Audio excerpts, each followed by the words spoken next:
Welcome to GenZ Talks. This is your host, Ryan Solomon, the head of community and content at Entre.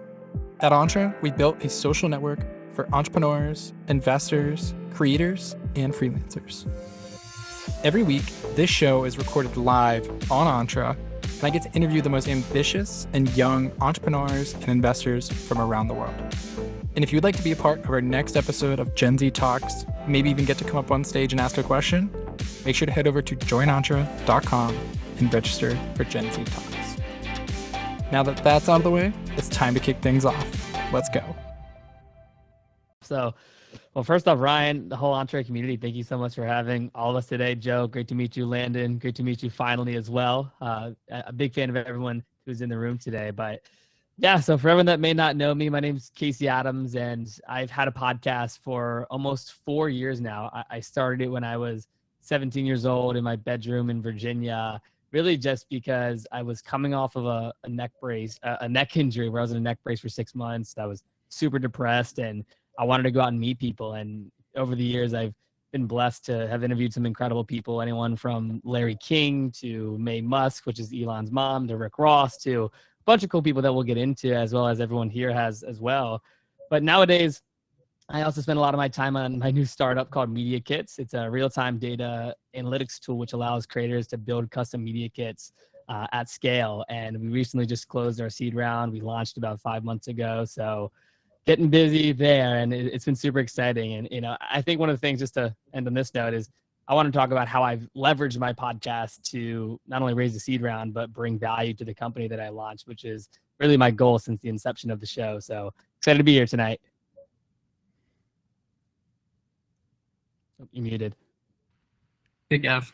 You know, but I was gonna say I'm super excited. I love what you're doing with MediaKits. He's been killing it with lots of partnerships. We'll definitely be touching on that here too a little bit. Joe? Yeah, I'm super excited to be here, and it's nice to meet all of you. I've been creating content since about '96, blogging before there was, like, back in the GeoCities, Tripod. I don't know if I'm saying things that nobody knows, but Angel Fire days, Front Page 97 and things of that nature. I got my start in podcasting. I released my first DJ album back in 2014, and I was going on like a tour, you know, doing a bunch of interviews and stuff like that on podcasts, and then found myself starting my first podcast in May of 2014. And then later that year founded the Independent Podcast Conference. It was originally called the Mid-Atlantic Podcast Conference, and that has grown exponentially over the last 7 years now, close to 7, closing in on 7 years in December. So it's been, 7 years. 7 years. It's just time goes by so quick. But yeah, it's been an absolutely incredible ride. And then recently, in the last year, have been really putting a lot of time in over on YouTube as well to help bolster the whole everything. Written a bunch of books, like 4 books, and done spoke all over the country and things like that. So happy to be here. Love it. I'm super happy that you connected with Sean, who's in the audience. Joe's going to be hosting some entrepreneur. Hi, Sean. What is it? Entrepreneur show? No, Entrepreneurs. So it's relating the news of mostly business-related news to entrepreneurs, and like what you can, get ideas from and figure out like what we can do in our communities based around this news and things of that nature. Love it. So definitely tune in. He's been doing them 10 a.m. 10 a.m. Eastern, yeah. 10 a.m. Eastern here on Entre, so make sure to pop in for those live. Anyone who's in the audience, make sure you room chat, keep it going. And we're going to pass it over to Landon. Landon, awesome. Yeah, thank you so much. Super excited to be here. Casey, nice to finally meet you. Joe, nice to meet you as well. I think you said you started making content in '96. That's a little before my time, so I'm excited to learn a lot from what you have been working on as well. But so yeah, my name is Landon Campbell. From the Bay Area, based in Chicago, Illinois. The founder of the In Their 20s podcast. We interview successful people to talk about what they did in their 20s. Started this right towards graduating college at the beginning of the pandemic. I'll be completely transparent. Like many 20-somethings, I had a lot of questions about what we need to be doing during this time. So I thought, instead of just sharing what I'm reading about, or, just giving my own advice, why not look to the most successful people? So I've had some pretty cool people on my podcast. Steve Wozniak came on, Ev Williams, the co-founder of Twitter, David Sachs, Jason Calacanis, Beto O'Rourke came on while he was running against Biden, so that was a lot of fun. Something that I'm really looking forward to touching on today is how I've also used my podcast to leverage opportunities, including a job. I now work for Jason Calacanis at one of his startups. He was on my podcast, as I mentioned, number 40, I believe, episode 40. But I'm now at one of his startups on the executive team at a company called inside.com. We produce media, newsletters, podcasts, and events.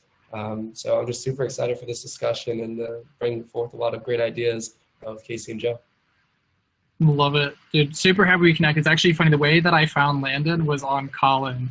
Whenever that launched, I jumped on and his podcast popped up. Then I went on his Twitter and was checking out his tweets, his podcast, and it's like, oh, we gotta connect. You just Calendly link in his bio, so I scheduled a call. So just being scrappy like that helps. And last but not least, Cameron, definitely fill us in on sidekickk. Yeah. So my name is Cameron Suorsa, and I live about an hour north of Pittsburgh. And I just graduated with a degree in entrepreneurship after studying entrepreneurship for 4 years. But during my senior year, I was working with a few different clients to launch their podcasts. And after working with probably about 7 different podcasts and producing their content, I started to realize that the actual podcasting process is pretty crazy. Whenever you are sending out content every week or however often you're publishing, there's a lot of steps that go from reaching out to guests to actually recording and taking that long form piece of content that you have and being able to chop it down and get it distributed in a way that can actually help you grow your show. And so that's when I got the idea for sidekickk, a podcast management platform that would help you streamline your workflow creating content by using process automation and templates. And so I'm building that right now. And during my last semester in college, I was able to raise $18,000 in grant money from business planning competitions. And I'm a non-technical co-founder, so that obviously poses some challenges. So if there's any developers in the audiences, would love to connect with you. But I'm going the low code route, and if you're a podcaster, I definitely want to connect. Love it. Definitely connect with Cameron. He's got a really interesting product that he's building. And also doing grants is a very super underrated thing that I think that founders should be looking out for, because there's a lot of free money that you can get. Just to kick things off here, I wanted to ask kind of a question that I think you guys probably do get a lot, but I think it's a super important question. Is someone says, all right, I want to start a podcast on X, I want to start a podcast on Y, where do I start? Right? What is kind of like, what were your starting steps for you guys? And how did you pick your niche? I know you guys are all kind of business related. How did you figure out, like, Mike, how did you figure out how to do distribution? Just like, what would be those top 3 things that you think that founders should just like kind of narrow down and go for? Landon, you want to start us off? You're beneath me now. Yeah, I can totally start. I'll be totally open. I was not a podcast enthusiast before starting my show. There weren't a bunch of shows, I was tuning into, and also, I had never been a guest on a show. I just had no idea how, podcasting worked. And, if you think about the history of podcasting, it's, been around since early 2000s, and it's a medium that has relatively remained the same. I know recently we've seen, an influx of social audio, et cetera, but I just always, in the back of my mind knew this would be something totally fun. I just never had a real reason to get started. And I had a co-host who I started the show with. Unfortunately, he did pass away in April of this year. But before we launched, last summer, we were just brainstorming a bunch. Okay, this is the type of guest we'd want to have on. This is, if we were to go out for sponsors, this would be an ideal sponsor. This would be an ideal subject matter. And yes, I think that that's totally fine. To do your due diligence. Really, obviously, before you commit yourself to anything, do your research. But I felt like there were a lot of weeks going by where we just didn't give ourselves a start date, and we had no idea, when we wanted to just get it started. And we had a conversation with someone who's been a mentor to me, just to like get some advice about, like starting the show. And what he said was, something that really, really helped, and it's just do it. I think a lot of times it doesn't have to be a podcast. A lot of 20-somethings I see, they have these great ideas for different businesses, and they want to get started. They really have a craving to get started, but they just don't do it because they are scared or don't know, how to execute on it. But I think with anything, I'd love to hear from Casey and Joe too. I mean, it's a learning process. You never have the answers at the beginning, but you'll never know until you just get started. Keith, you want to go? Absolutely. Yeah, no, I completely second that, Landon. For me, I really got into podcasting by accident, and I touched on it briefly at the beginning, but when I was 16 years old, just giving people a background, I grew up as an athlete. I played hockey for 10 years, and I started playing lacrosse, and I started playing football. And I had this injury happen to me where I ended up in a neck brace for 6 months, and I remember sitting in my room being depressed, and I ended up just by accident stumble upon entrepreneurship and business and social media marketing, and I just went down the rabbit hole of self-development. And after just immersing myself in the business world through social, I was like, how can I go talk to people that are interesting? I come from a small town in Virginia. I didn't really have a mentor growing up besides my two parents that were incredible. But I read the book by Gary Vee, Crushing It, and he talked about podcasting. It's a medium to meet people, and I was just obsessed and curious to go have great conversations with either my friends or people that I follow, and I never really imagined it or set out to go interview, the greats, Larry King, whomever it may be. But I started my show. I remember it was on a pair of Apple headphones. I was walking in a circle in my room, just kind of like, all right, this is episode 1. The goal of this show, I want to go interview great entrepreneurs who have incredible stories. I'm 17, and I hopefully this show will turn into something, right? I had zero planning, and I set a goal for myself. I wanted to do 60 interviews in 90 days. And I set this goal where it was around the time when Gary Vee was launching his K-Swiss sneakers, and I got in touch with someone from his team, and I was like, okay, I have this little 10-minute meeting in New York City scheduled in mid-March. It's now like December. How can I go have something to talk about when I meet Gary? So I was like, I'm just gonna do 60 interviews and see who I can get on the show. And I remember doing them. I was getting home from school, junior in high school, and just knocking them out, right? Like, and I had really no distribution or people watching, right? Maybe a couple dozen here and there. Half of them is like my family and friends. But I just got addicted to it, like the art of conversation, the art of meeting people. And I became obsessed with just the art of conversation, truthfully. And I think now, thinking to the future, we can jump around as the conversation goes, but I think about podcasting a lot different now. I mean, through the changes of social audio, like you brought up, Landon, and I'm sure, Joe, you've seen it all with the changes of the mediums. I think there's just so much opportunity that was different 4 years ago when I started, where I look at a platform like Callin, and I love hosting that because it's so low friction. You don't have all the equipment, and there's just so much different opportunities out there. But I know I'm kind of rambling on, but I think for me, going back to the initial question, is I started my show with the intention just to meet great people in the business world. And, I didn't have any expectations of who I wanted to have on the show. I just wanted to focus on the art and start actually performing. And as you said, Landon, like, just get started. Like, that was my whole thesis when I started the show. I was like, I have no mic. Let me just use my Apple headphones. And, I don't recommend that now, but it was just my thesis early on. I love that. And no, that's why I love doing these, because I get to meet awesome people. Like, literally, that's my favorite part of the job, being head of community. And last but not least, Joe, what kind of advice would you give to people who say, today I want to start a podcast?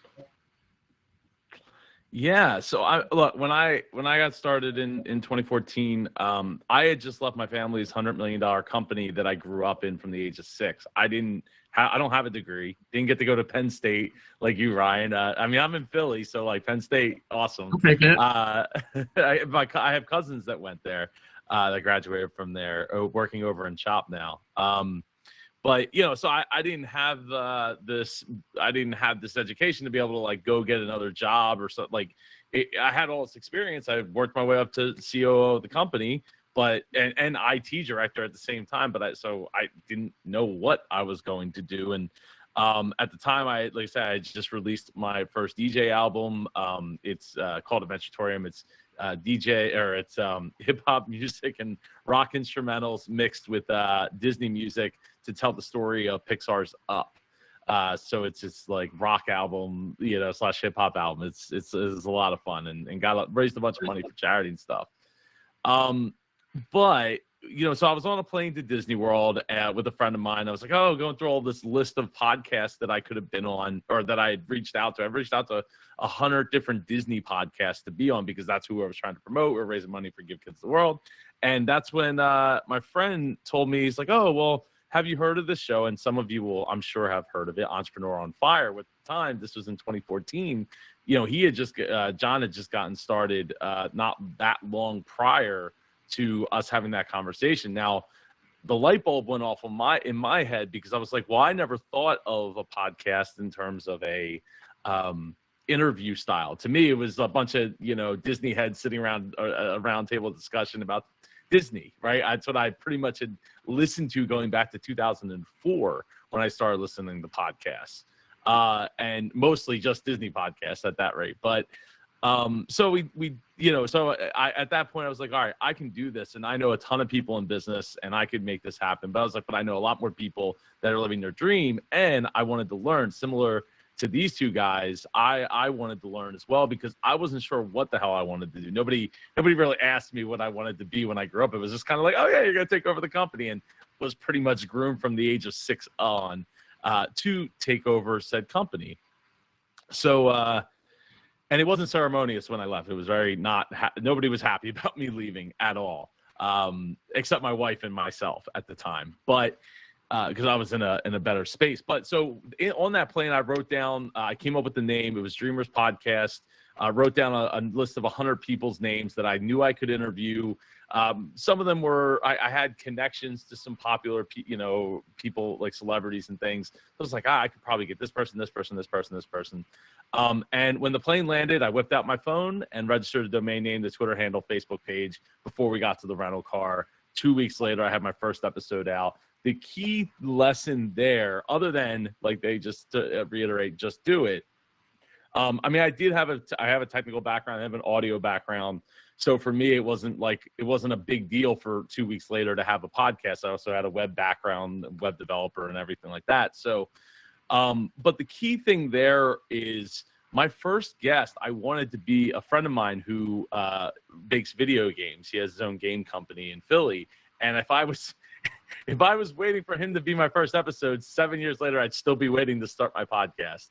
I still have yet to get to interview him, even though we're very close, but it's been a weird 7 years. And so getting started, I would say more important than worrying about the money, maybe even more important than the niche out of the gate is worry about getting good. You're not going to be good on the mic. Like, unless you have a background of being on stage, even though I had a DJ background, I was behind turntables. Wasn't behind the microphone. Right. So it took a lot if it wasn't for the turntables, I wouldn't have been able to come out of my shell to be able to talk on the mic and start to gain this experience and do it as much as possible. I resonate. Was it Landon or was it who had the 60, or it was Casey, right? 60 podcasts in 30 days or 90 days. Yeah.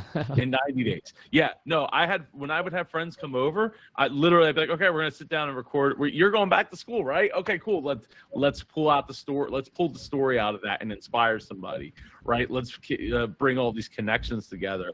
And I had to figure out what I wanted out of it as well, and what direction I wanted to. And while I eventually, like 2 years later, listened to John's podcast. I don't like to intake too much stuff. I think it's important that you don't take in too much creative input from other people's shows, because you will start to sound like those people. So I don't watch a lot of TV. Pretty much I watch movies, but I'm not one of those people that quotes movies all the time, like some of my friends do.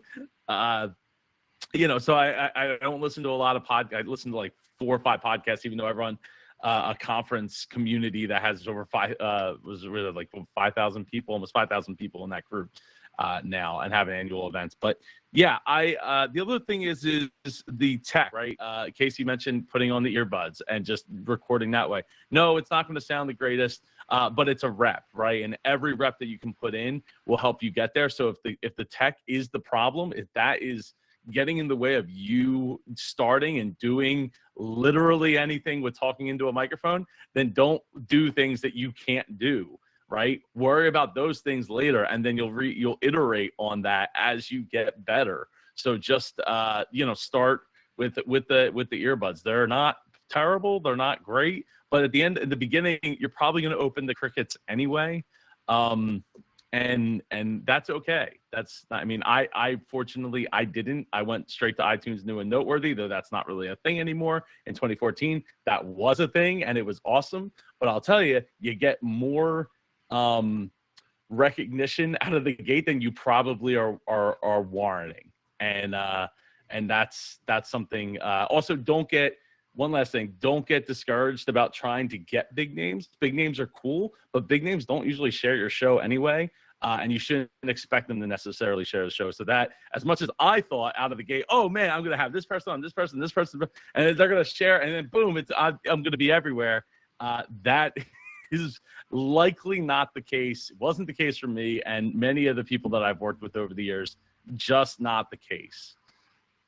True. I 100% agree with that. And I do want to touch on getting big names though, because I do think for overall growth, I don't think it's gonna turn your podcast just because you had some crazy speaker on. One of the things I actually, who's the girl from Call Her Daddy? What's her name? Someone help me here. Alex Cooper. She had we both knew that right off the bat. Yeah. We're fans. She was on like a Forbes 30 Under 30 interview, and I watched some of it. One of the things she talked about was like going through, like whenever she brings on a speaker, is she'll try to find all of their previous appearances on other podcasts and be like, okay, how can I find a way to basically, like, let's say you took, I don't know, you have Elon Musk on, right? Go through all those other interviews and find every question he's already been asked. Don't ask that. Everyone already knows all that stuff. They've already seen all that. What questions can I ask to make this unique, right? That's one of the things I took away from what she was doing. And she's honestly real. I'll find it as we're talking and drop the video in. It's a really interesting video. And then secondly, to get into finding guests, I think it takes a little bit of finesse and a little bit of know-how, really good copywriting. Do you guys have advice on how you were able to get J. Cal, how you were able to get Larry King, and other guests? Like, what was your outreach strategy? Or maybe you had an introduction. What was that like? Whoever wants to take the mic first. You want to go first? Or? Go for it. Who wants it? I can go ahead. I'll start. I mean, you mentioned Larry King, and that's definitely, I love the story of how I got Larry King on, because it's not only is it unconventional, but I think everyone can learn something from it. Where, early on when I started my podcast, I didn't know anyone. I didn't have a network. I was meeting some friends on social media that were just getting started in business, but that was pretty much it. And I remember like the first big guest I had on my show, his name was Chris Drama Pfaff. He's the CEO of Young and Reckless. I used to watch his show on MTV with Rob Dyrdek's Fantasy Factory, and Robin Big.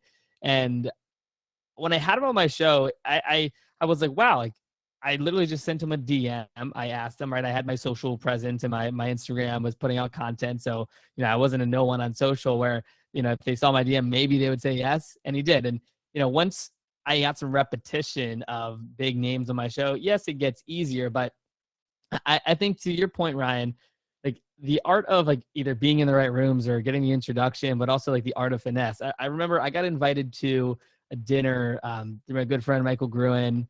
And it was with Tillman Fertitta. When Tillman was doing his big book promo, I had Tillman Fertitta on my show. For those that don't know Tillman, he's the owner of the Houston Rockets. And I remember sitting at this dinner, and it was like 30 of us. Some were podcasters, some were YouTubers, and everyone's like standing up, introducing themselves. And my business partner now, Kieran O'Brien, was sitting next to a guy named Chance. And everyone's going around, and Tillman stands up and says, Chance, it was such a pleasure being on your father's show today. He's the best in the game, and it's always a pleasure to see you and see him. And we put two and two together. Chance King, Larry King's done. And, in that moment, me as a podcaster, someone that's putting out content, I wasn't like, hey, how can I get Larry King on my show? And for me, and I think this is the most important lesson, is like, I wanted to genuinely build a relationship with Chance. Like he was at the dinner. It was a great room of people. And if I was to just go up to him and say, hey, do you think you can get your dad on my show? It would have never have worked. Like, that's not the way to approach things, right? Like, a lot of key podcast guests in my world have come from like being in the right room, actually building a relationship with someone. And the interview happened months after that moment. But I remember I ended up hitting it off with Chance. I happened to be having an event the following weekend in Los Angeles. We had some great speakers, Robert Greene, Rob Dyrdek, and all these cool people. And he ended up coming to the event, had a great time. And it was like 2 months after that. It was November, almost 2 years now, 2019, right around like when I was traveling home for Thanksgiving, when, I'm messaging Chance King, like, happy Thanksgiving. It was great meeting you a couple months ago. And as I was taking off from Pittsburgh, actually, I remember getting a text from Chance, because I brought this up to him. I was like, hey, it would be such an honor to have your dad on the show sometime. I know he's a busy guy, but, just wanted to throw it out there because he liked the show. He liked what I was doing. And he's like, yeah, maybe one day. And I remember I was about to take off for my flight, and I get a text from Chance after I sent him this like happy Thanksgiving message. He's like, I brought it up to my dad again, and he's absolutely willing to do it. He's feeling a lot better. He was coming off of a stroke, and he likes what you're doing. So I remember he gave me like 2 weeks notice. He was like, hey, be in LA, before December 12th, and we'll do it. And then we did the show. And that day, I remember sitting across from Larry. I'm 19 at the time, and I'm like, oh my God, I started my show 2 years ago, and I'm sitting in front of Larry King now. Like, this is crazy. But it just goes to show that like that interview wouldn't have happened. And this is the most important thing that I realized. Like, that interview would not have been possible unless it was for one thing. And Joe, you mentioned this earlier. The reps I did before, where like putting myself in the position to be in that room with Chance King, and for him to be able to look at my catalog of different guests that I've had on my show and names that I've been able to talk to, he saw that as valuable. And he, was able to go to his dad and say, hey, he's had these great people on the show. You may not know anyone, you may know a couple people, but he's young, he's interviewing great entrepreneurs, and he'd love to have you on. And he said yes. And I think we can all learn from that, because we all may want to have a great guest on our show. But it's like, in order to do so, you have to put in the reps. You can't expect to just get big names right off the bat. And if you do, like, even better, incredible. But, the list just keeps going on and on and on, right? So I just think like the act of putting in the reps and putting yourself in a position to get the greats on your show is the most important piece of advice, and something I still think about every day. I love that answer, and honestly love this story too. Reps, relationships, and being in the right room. I 100% agree with the relationships thing too, because like that's how I've had a lot of incredible people come on. I'm like, for example, I met you, I don't even know, 8 months ago, a year ago, like forever ago, and we've kind of been following each other around. And that's how I've found a lot of speakers, and like actually like being genuine and trying to catch up with people. So, Landon, how about yourself? No, because I loved a lot of things that you mentioned there.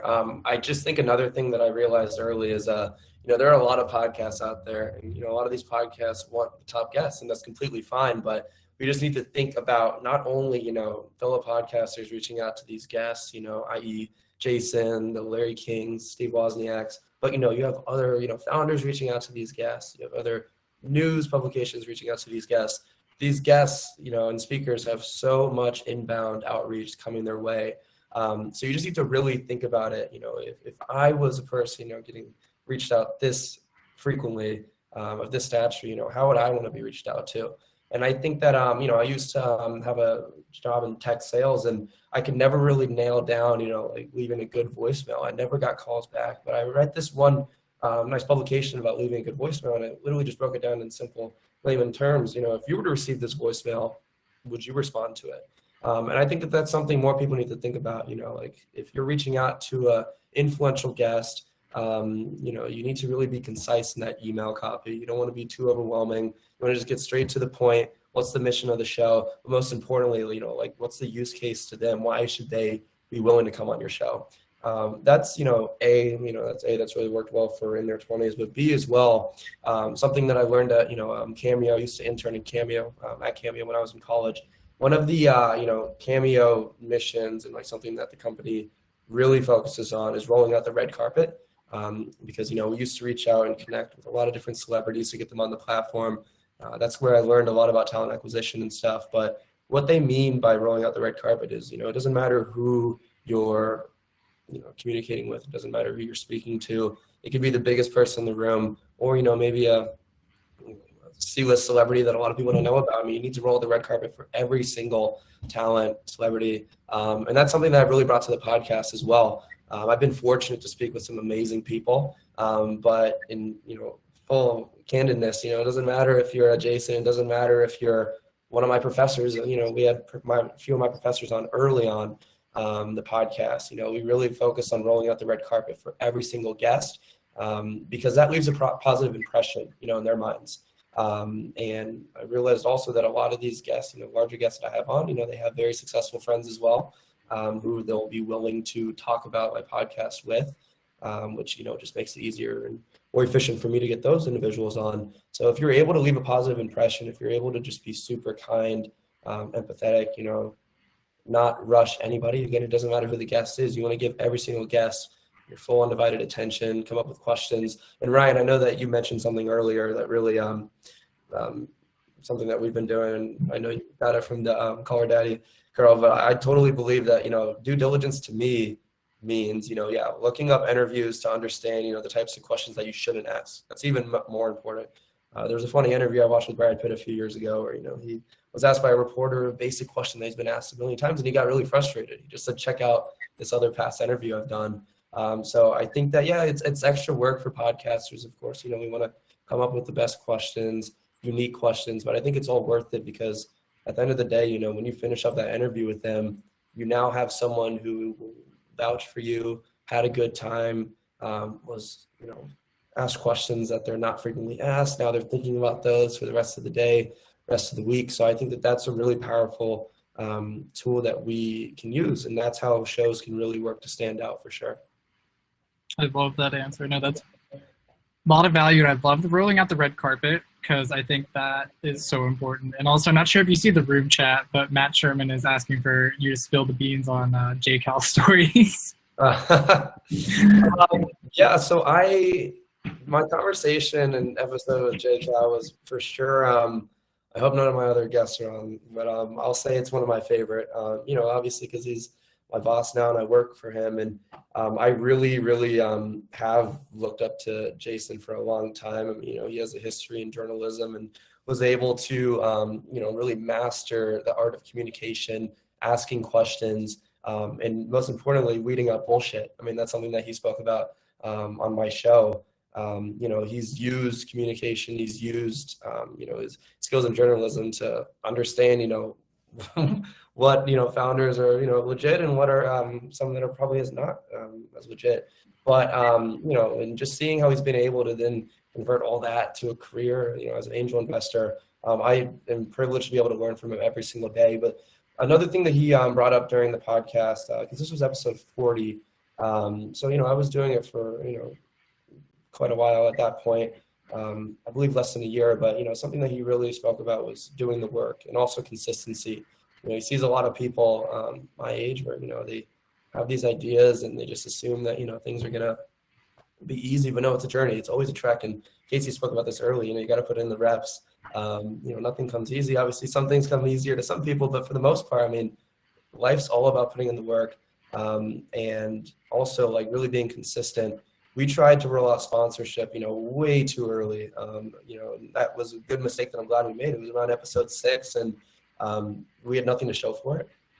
So we were communicating with some potential sponsors and there was just no interest there. But we tried it again, around our 60th episode and we almost saw an inverse, where there were a lot of people that were interested in becoming strategic partners with us. And now we have 12 sponsors that have come onto the podcast. So I think that it's great, to have these big goals and, plans to get there, but you just don't want to rush it. There's a time for everything and you just need to be consistent with that. So consistency, and I'd also say focus is another thing that leads to not just success with podcasts. I like to think about things, further than podcasts. I think consistency and focus can help you in so many different areas of life, what I mean by focus, well, Ev Williams gave me this great advice during our interview. Focus on solving a small problem for a small group of people first. It's great to dream big. It's great to have a long-term vision. But once again, in order to begin and do well early, you need to focus on solving a small problem for a small group of people first. And ours, was struggling college students, young 20-somethings who needed the answers. And of course, since then, the show has expanded, but you don't want to take on too much at the beginning. So I really think just consistency and focus can lead to success, not just with podcasting, but I'd argue anything. That was quality. I love the JCal stories. We're not going to touch too much more on JCal. We got to keep it to podcasting. I know a lot of people want to know. I saw Michael and Matt going off in the in-room chat. And last but not least, Joe. Yeah. So, I'll come at it from a slightly different perspective. I think it's important to keep what is the goal that you have in mind, right? Like having, big guests, big name guests is awesome, right? But like I said earlier, like 9 out of 10, they're not going to share your show, right? And a lot of my audience has actually come from people that nobody knew, and a lot of my favorite episodes that people have written to me about are from people they've never heard of before, because they're just like, I don't want to say they're nobodies, but they have no following, right? Other than their friends. Though with that said, some people that I've had on my show have been, who quote unquote were not a big name, actually ended up being very connected in the world, and having opening some doors that later on, like, you don't know what you don't know, how everything's going to be connected. And I've had some really big doors open to me that were kind of game changers. So I think it's really important to understand, like, what is the goal? Like, I have a friend who runs a show where all he does is interview. He started out as just interviewing anybody and everybody. And he found his niche in interviewing celebrities, like becoming a pop culture show, right? And so he has people from like reality TV shows, movies, all these different this niche of pop culture. But he, like the other day, this person reached out to me and was like, "Hey, I know that you do bar rescue stuff," and he was like, "Do you have any questions? Because I got John Taffer coming on the show." And I was like, "That's awesome." Not really, because I to me, it's about the conversation that I would have with him, right? And to have just a random question is so hard for me as somebody who wants to have a conversation with somebody, to be able to just like pluck a question out like that. Even though, I've watched almost every episode of the show, and I've reacted on YouTube to a number of his episodes. I don't really have a solid question that I would have for him. So I think the other thing I wanted to bring up and touch on is how to get guests, right? Now, I think Landon mentioned a great, would I want to receive this message in fact, I literally, I won't read the whole thing because it's super long, but while we were sitting here, I received, or maybe it was in the last hour, I don't remember, been in front of my computer for a little while. I received a message from someone I didn't know, who started a Facebook messenger saying, "Good evening. I wanted to connect with you as I noticed you work with podcast. So I wanted to reach out, possibly become a guest on your podcast!" Exclamation point. I read that word for word. I didn't, I'm not missing words in that, right? So, yeah, that's not a great, it's not a great start. And I remember I got turned down by a guy early on in my podcasting career who was on a TV show called Enter the Wormhole. Has anybody ever seen that show? Or Through the Wormhole with Morgan Freeman? No, I guess am I the only one? Anyway, this dude proved Stephen Hawking wrong on his black hole theories, and he was a plumber. So I reached out because apparently he went from being a plumber to working, I don't know, UCLA or something like that. So I went through, found his phone number, called him, and he actually answered, talked to him for 30 seconds, super nice, and then turned me down for an interview because I thought it was a really cool, dreamers type of, story. You proved Stephen Hawking wrong, and you were a plumber. You weren't some astrophysicist or something in a lab. And it was really sobering to get turned down early on, for sure. Oh, somebody in the comments has seen it before. But now since I've been focusing on YouTube, I've been doing a ton of Shark Tank reaction videos. I actually get the Shark Tank business owners to reach out to me now to be interviewed versus me going to them. I don't go to ask them I asked them in the video, hey, you want to come on the show? Drop a comment below. But if they don't, I'm not reaching out to them and hey, come and see, this video and all that. But I think it does go out Casey, I think you mentioned you had gotten to speak with Gary Vaynerchuk, who I'm not a big fan of overall, but there was that story that I don't know if all of you have ever heard of, where the guy wanted to get an audience with Gary. So he, back in the days when Facebook enabled you to target and micro target and micro target, he micro targeted an ad that only Gary V would be the one that sees, and got his audience with Gary V. Now, obviously, Facebook, has changed their policy since then, so you can't micro target to a point where it's you're targeting one particular person. But it's just going out of your way to figure out what is different, what can you bring to the table that's different.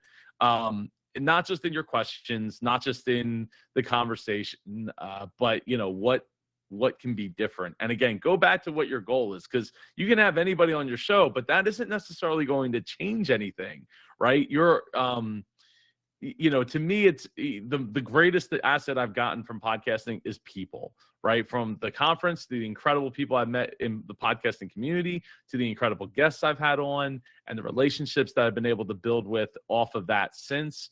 But admittedly, in the beginning was very scattered, and I grew that network that I didn't have outside of the trucking industry. And so it took a couple of years to get enough people to make that happen. And now I'm to a place where I'm just look, if you're, I'm only taking interviews for people that have been on Shark Tank, because that's what gets views on YouTube right now for me.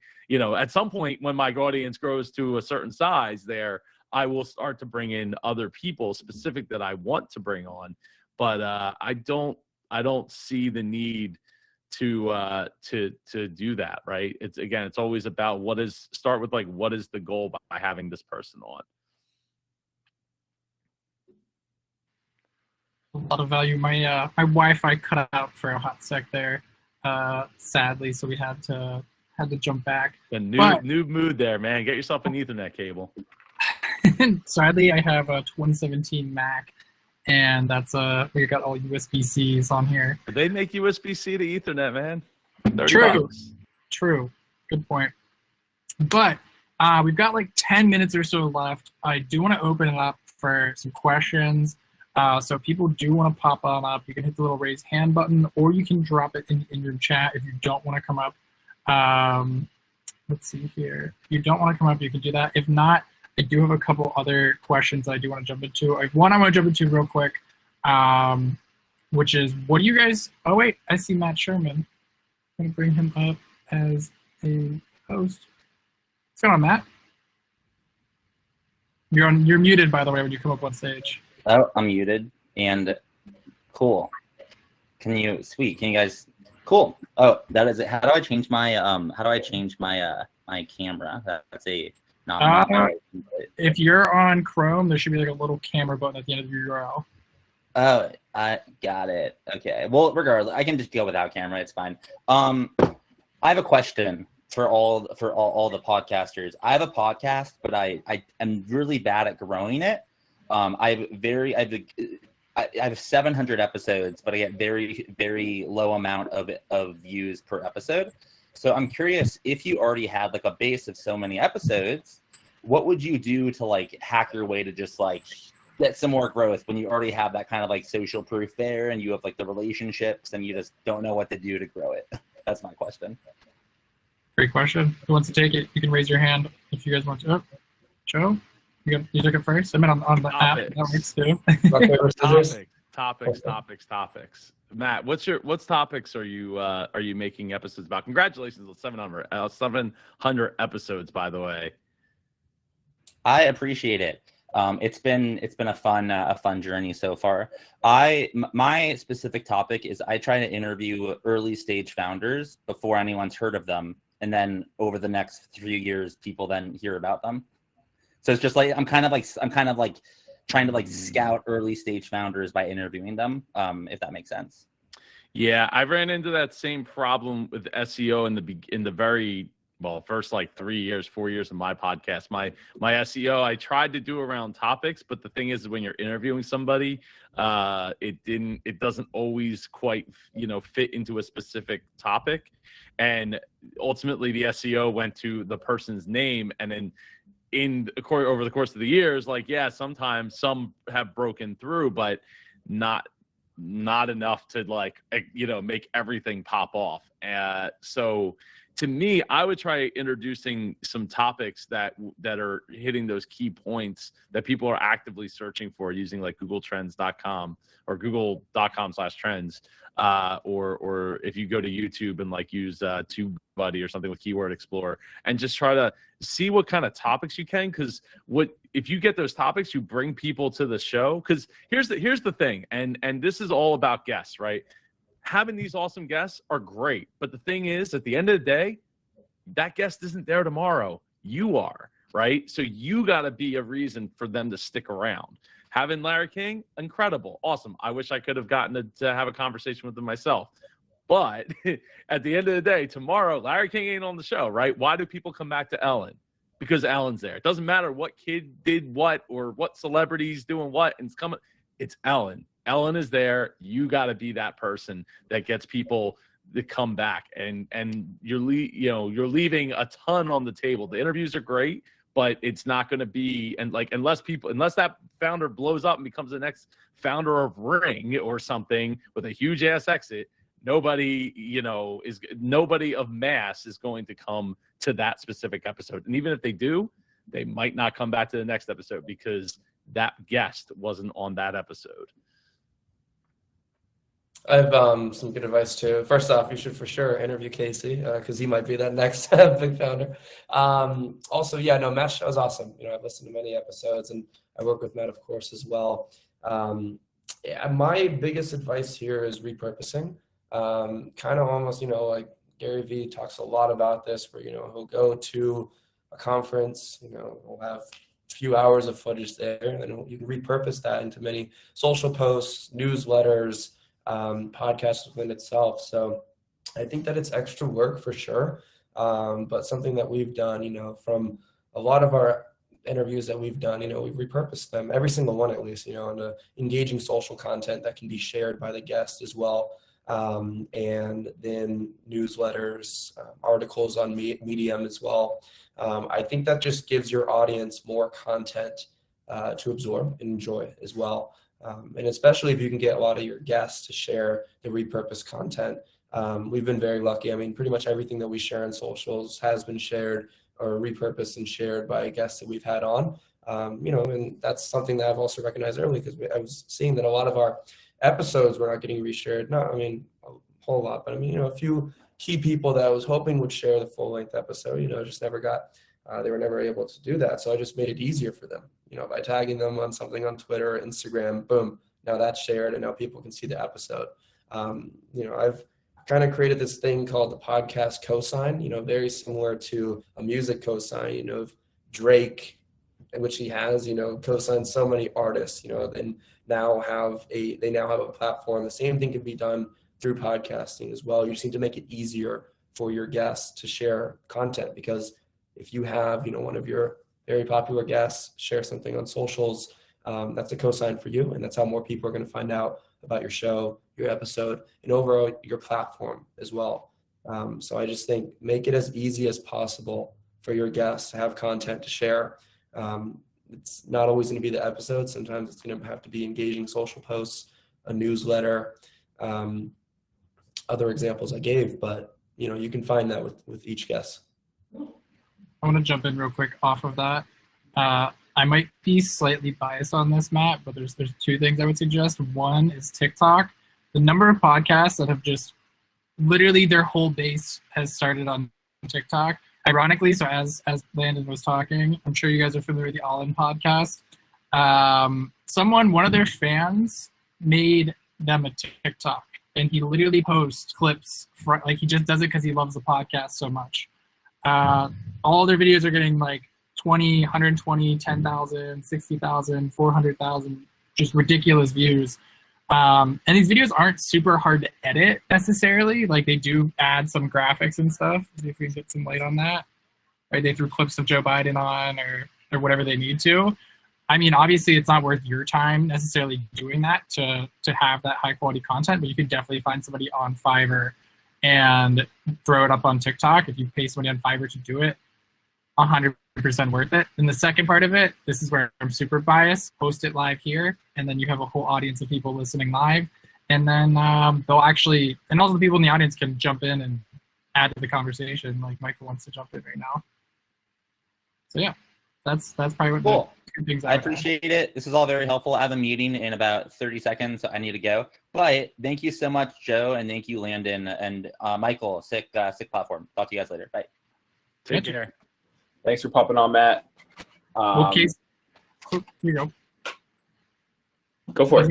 I was gonna say, Casey, did you want to? Even though he's gonna have to jump, did you have an answer to that for anyone else? I was gonna say TikTok. So you spoke. You took what I was about to say in a great way. I was like, absolutely. Yeah, short form content. Also, even YouTube Shorts is also very underrated. We actually have a video that we posted, a clip of Shaq talking about how he invested in Google, which we just found somewhere online and threw it up, and it has like how many? Like 5 million views, Michael? 3? Wow. I think it's over 6 million now. There it is. Wow. Yeah, just a random short.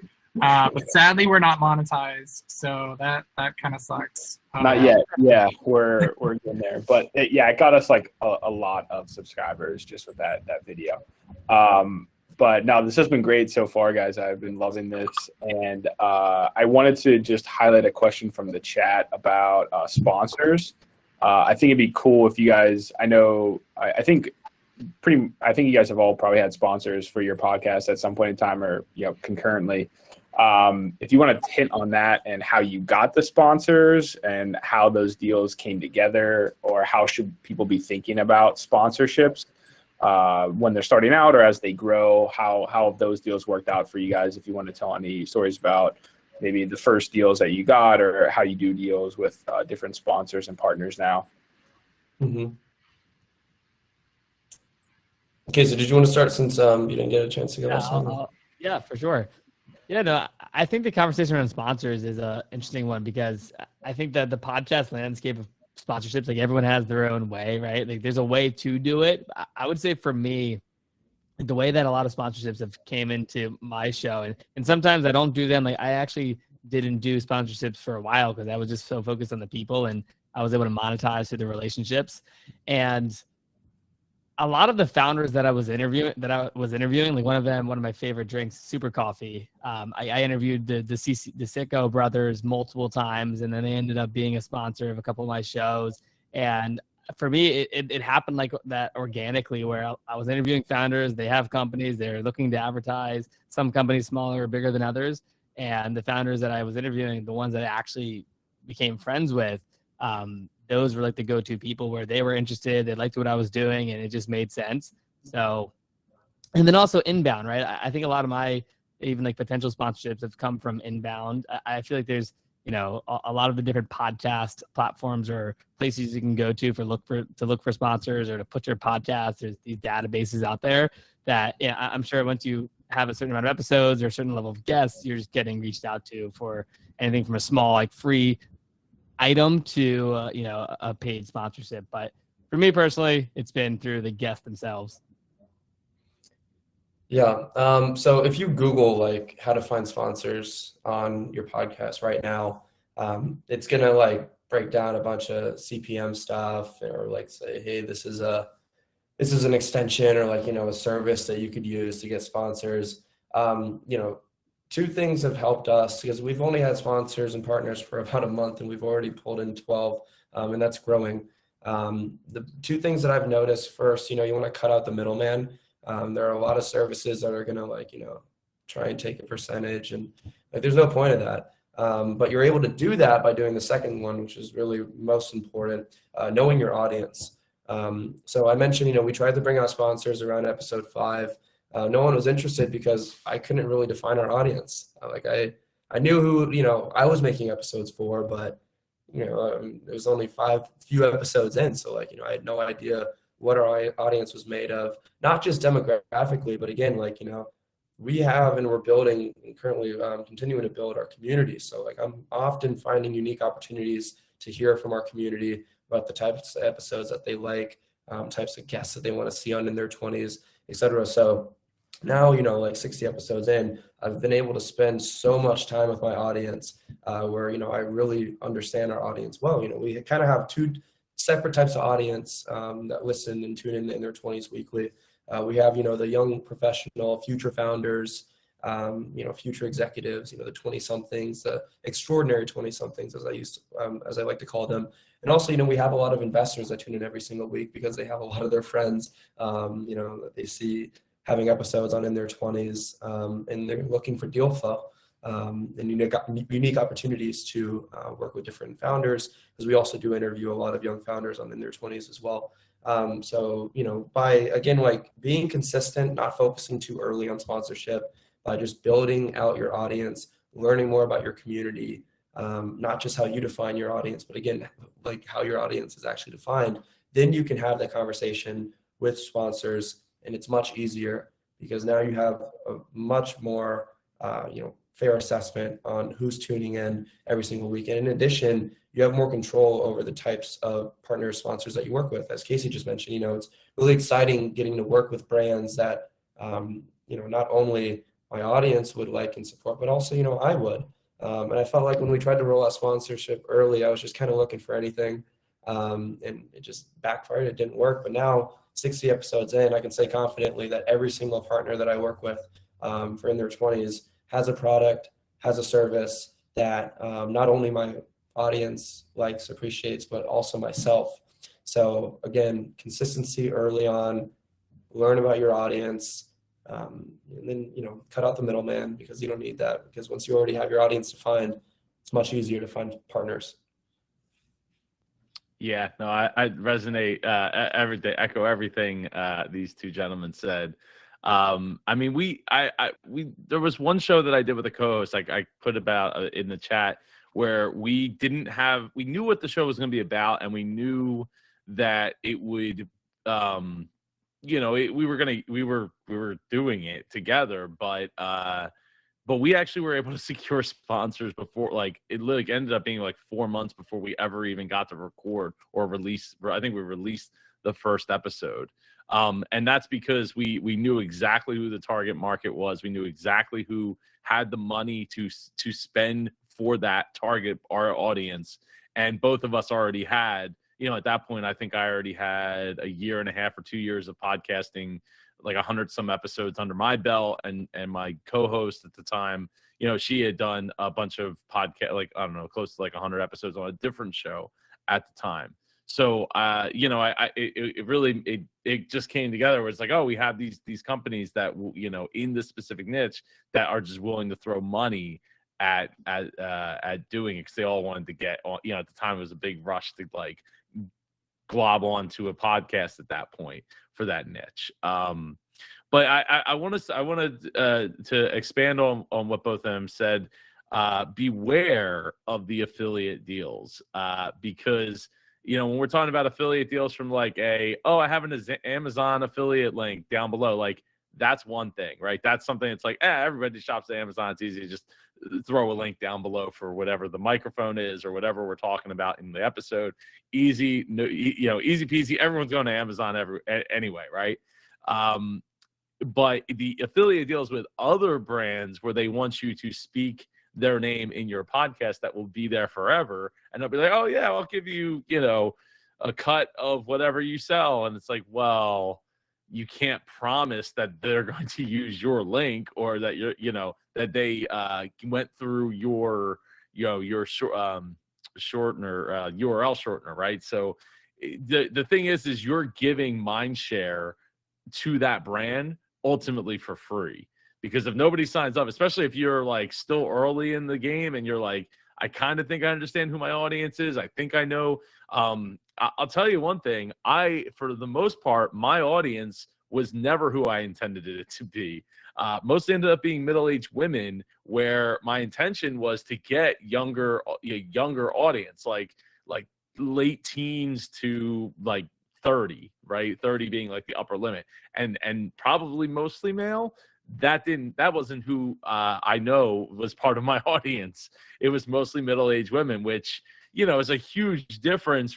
And most of them were like in the solopreneur space, but not all of them. And having one sponsor, or at least early on, the first like 2 years of my show, was not so easy because it was not super well defined in any sense of the stretch. And it gave me the lack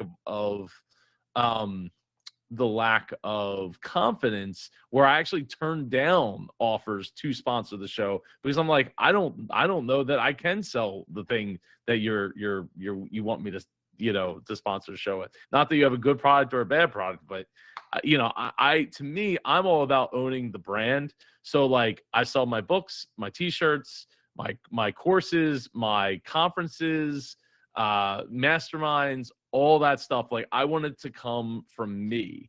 Not to say that I have had sponsors on other shows, and I take sponsorships for my conferences and stuff. But when it comes to my actual, like my podcast, the mind share of a person is so delicate, right? Look at the YouTube retention charts. You go to us, let's talk. But first, we got to talk about our sponsor. Guess what? Look at your YouTube retention chart. The shit goes down. It goes down. It dips, right? Because people are like, yeah, I'm moving on. Now, at least they got to hear the name if you're getting, if they're getting paid, so they're getting some mind share for their money.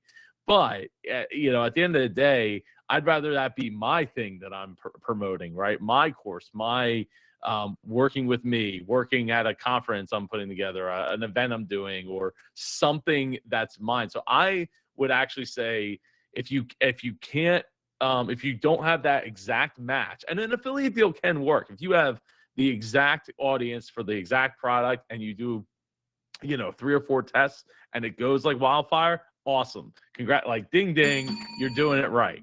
But the odds are not in your favor if you haven't done a podcast before. If you're just getting started, you probably don't know who the audience actually is. And I'll tell you, the funny thing is now I'm on YouTube, my audience is 75% male.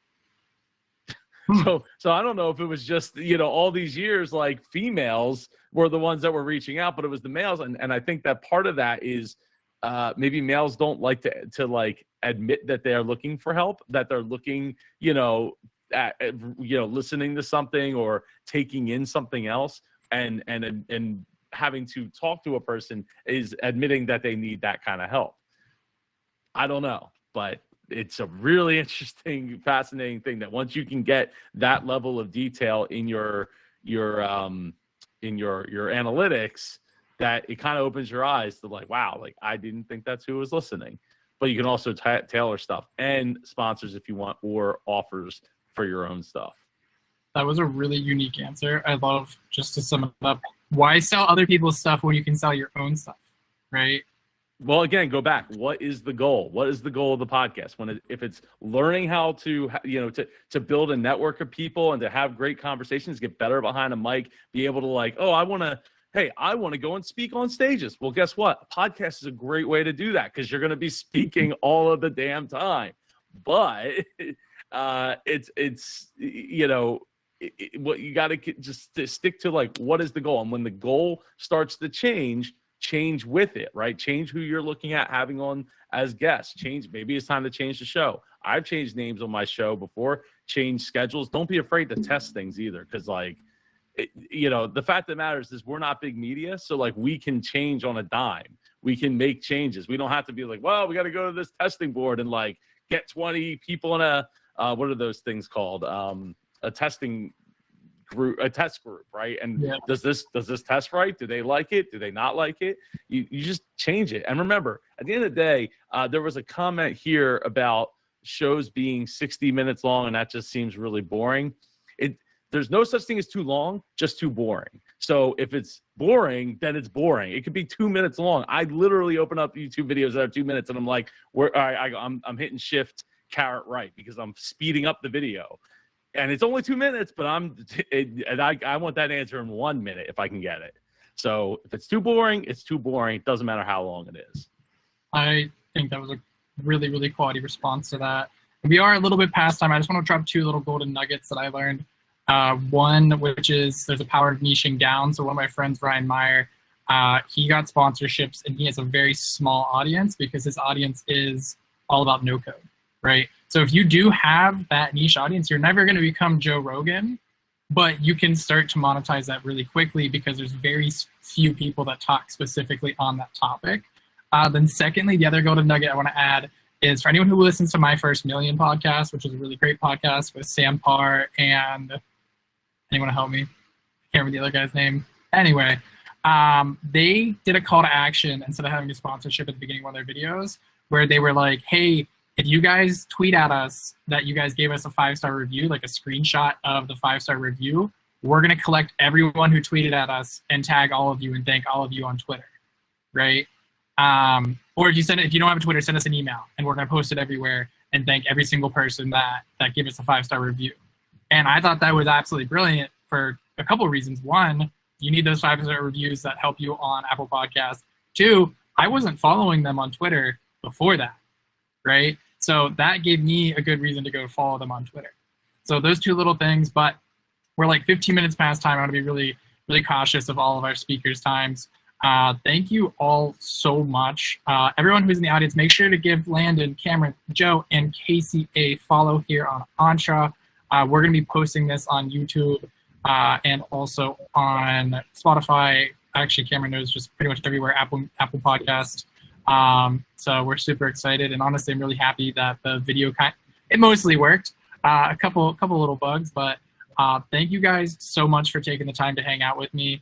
And yeah, if you guys have any last words before I close out the room, now's the time. But thank you guys. Yeah, thank you, Ryan, and thank you, everyone. Great to meet everyone. Yeah, thank you. This was a lot of fun. Nice to meet you guys. It was a lot of fun. Thank you so much for having me, Ryan. It's so great to meet you guys, and thank you for everyone listening. I'll see you all tomorrow at 10 a.m. For the Entrepreneurs.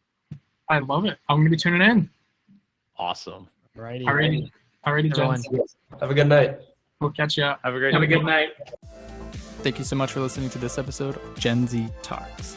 Make sure to connect with me and thousands of other entrepreneurs, investors, and creators over at joinentre.com.